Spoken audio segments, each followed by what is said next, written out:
वैष्णव बैरागी समाज, पहचान, इतिहास और अधिकार। भारत के समस्त वैष्णव बैरागी भाई और बहनों को मेरा सादर प्रणाम।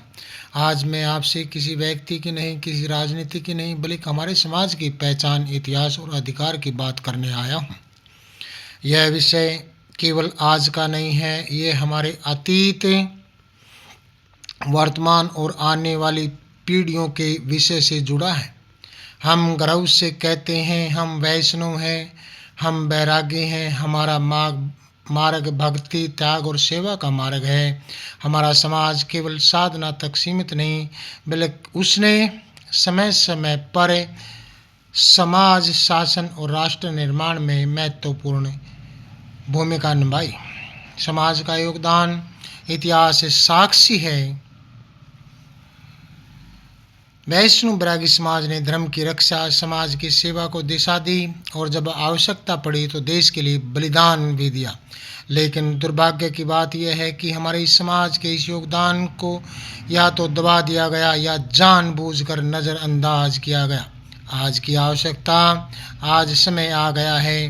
बैरागी, स्वामी, साध समाज अपने सभी मतभेद भुलाकर एक मंच पर एकजुट हों और अपनी पहचान के साथ वैष्णव शब्द को आधारिक रूप से जोड़ने की इस ऐतिहासिक मांग को संगठित, शांतिपूर्ण और कानूनी तर्क से आगे बढ़ाएं। यह मांग किसी के विरोध में नहीं, यह केवल अपने सम्मान और अधिकार के लिए है। भारतवर्ष में वैष्णव बहुत जगह बोला जाता है। दिल्ली, मध्य प्रदेश और छत्तीसगढ़ में वैष्णव पहले ही शासकीय रिकॉर्ड में दर्ज कर लिया गया है। यह मांग किसी के विरोध में नहीं, केवल अपने सम्मान और अधिकार के लिए है।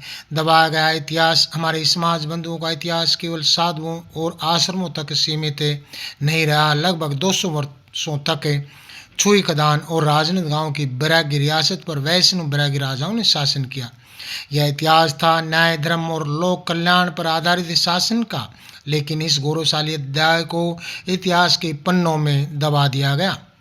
मेरी पुस्तक महंत बने महाराजा, इसी दबे हुए इतिहास को मैंने अपनी पुस्तक महंत बने महाराजा में दस्तावेजों और प्रमाणों के साथ प्रस्तुत किया है। यह पुस्तक बताती है कैसे वैष्णव बैरागी समाज ने धर्म के साथ साथ राजनीति और शासन में भी एक आदर्श स्थापित किया।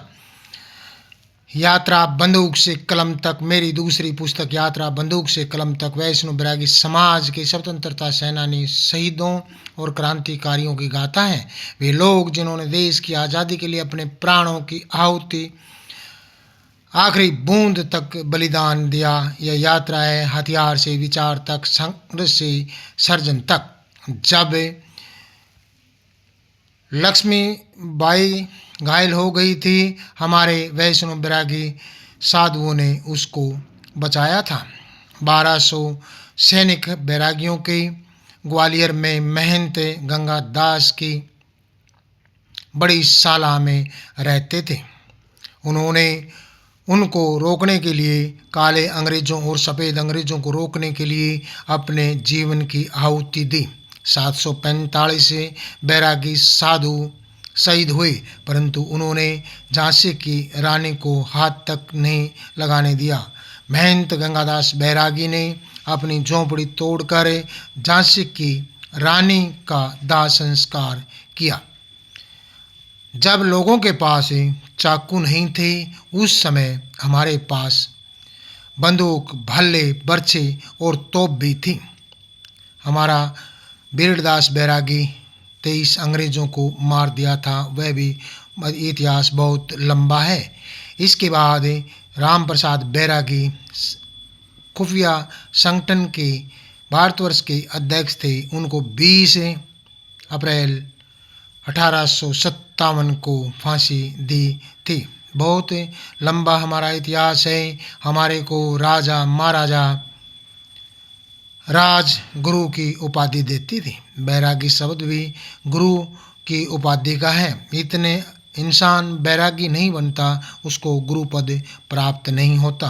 बैरागी योद्धाओं ने समय समय पर बलिदान दिए और सनातन धर्म की रक्षा के लिए भारत आज़ाद करवाने के लिए इस किताब में मैंने वर्णन किया है। आप अमेज़ॉन पर ये पुस्तक उपलब्ध हैं। सच्चा और गौरवशाली इतिहास घर घर तक पहुँचे। मैं आप सभी से आग्रह करता हूँ, एकजुट हो, जागरूक बने और शांतिपूर्वक कानूनी मार्ग से अपने समाज को उसका उचित सम्मान और पहचान दिलाएं। जय वैष्णव बैरागी समाज सच्चे बैरागी बने। ना मीट खाएं, ना दारू पिएं, बिल्कुल उसी को वैष्णव बैरागी बोला जाता है। मैं पुनः आपको आग्रह करता हूँ कि वैष्णव समाज को पूरे भारतवर्ष में जोड़ने की मुहिम चली हुई है। आने वाली 11 तारीख को भारतवर्ष की राजधानी दिल्ली में राष्ट्रीय संगठनों की महत्वपूर्ण बैठक होने वाली है, वैष्णव शब्द को भारत सरकार के सामने जुड़वाने के लिए। आप भी उसमें अपनी भागीदारी बनाएं। जो बैरागी लिखता है बैरागी लिखते रहो, स्वामी लिखता है स्वामी लिखते रहो। किसी भी उपजाति के साथ कोई छेड़खानी नहीं की जाएगी। केवल भगवान विष्णु के उपासक होने के कारण हमारे को वैष्णव शब्द पर आना चाहिए, क्योंकि हम वैष्णव परंपरा से हैं। जय हिंद, जय भारत है। आपका अपना नरेश कुमार स्वामी, निम्बारक, रामनगर, गन्नौर, सोनीपत, हरियाणा से लेखक पत्रकार। पुनः आप सबको सिर झुकाकर वंदन और अभिनंदन करता हूँ। जय हिंद, जय भारत।